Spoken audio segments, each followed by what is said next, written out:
All right, I have the board out. I thought I'd just do a quick little video here while the washing machine's running, unfortunately. But this is the main board, 68,000 processor. Here are the ROMs. I could upgrade that program as well, maybe.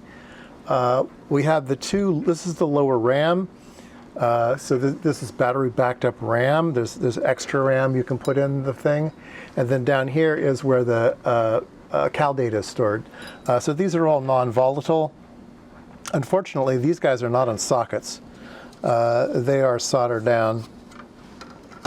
Down here we have the 9914 HPIB chip, HPIB connector. So this is all of the brains for the thing. So what I got to do today is get out my solder sucker and remove these parts and put them on sockets.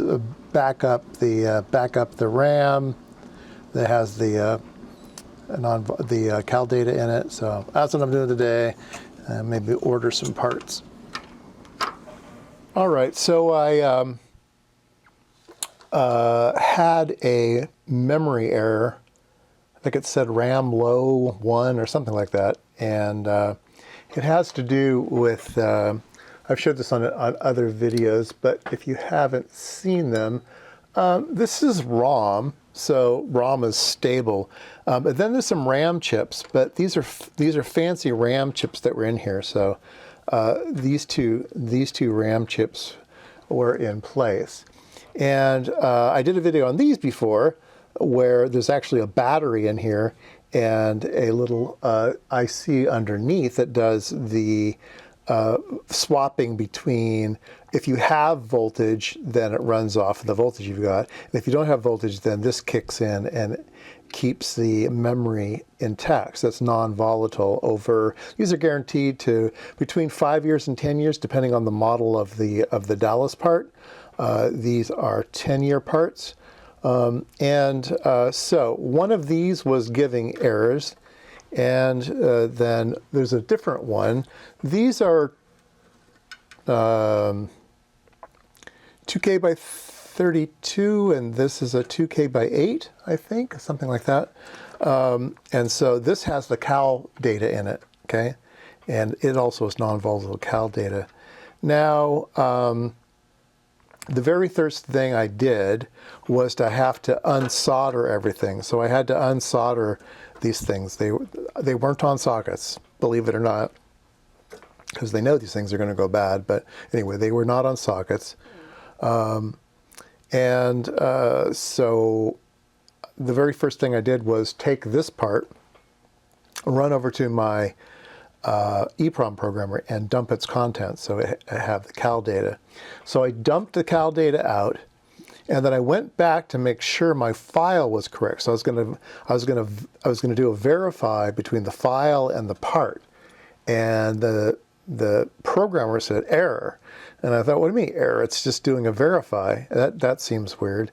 And then I did a second dump of this, and it was basically blank.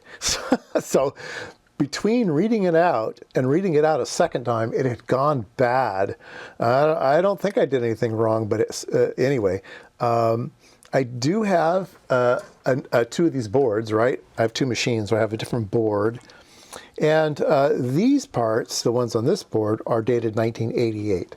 So 88 with a 10-year shelf life, 88, 98, 2008, 21, 8. Anyway, you can tell that, yeah, they should be dead already, right? So what I did was do a board swap. I put my other board in the machine. The date codes on it are 98, so they're 10 years better, but they're still working, just barely. So I put that in there, and I had the machine working pretty much okay. There's still a little glitch in it, but it's going to be usable. I am going to replace these. So if you go to buy these, you'll find that you can't buy them anymore. You can't find them. Well, you can find them, but they're of dubious quality, and you're not quite sure what you're going to get. So a lot of people have moved over to what's called FRAM, and FRAM can take the place of these things. It's non-volatile, but it is like static RAM. All right? Okay, so That's what I'm going to do here. I've already removed the parts, and I put in sockets already, so I'm ready to accept the new parts. The new parts you can't buy in dip packages. You used to be able to, but not anymore. And then there's a different, so these parts you used to be able to find a drop-in replacement, but not anymore, because you can only get them in surface mount. And so I've got an adapter card that takes those and makes it to this pinout, and it's just a one-to-one pinout. Okay, there's some fellow who has already done that, and he has his files on PayPal, not PayPal, on PCBWay, and so I had those boards built for me. And so I'm going to use those here. He also built another board for this one because it's a smaller one. This is the 2K/8. Now there is no pin-to-pin replacement for this one.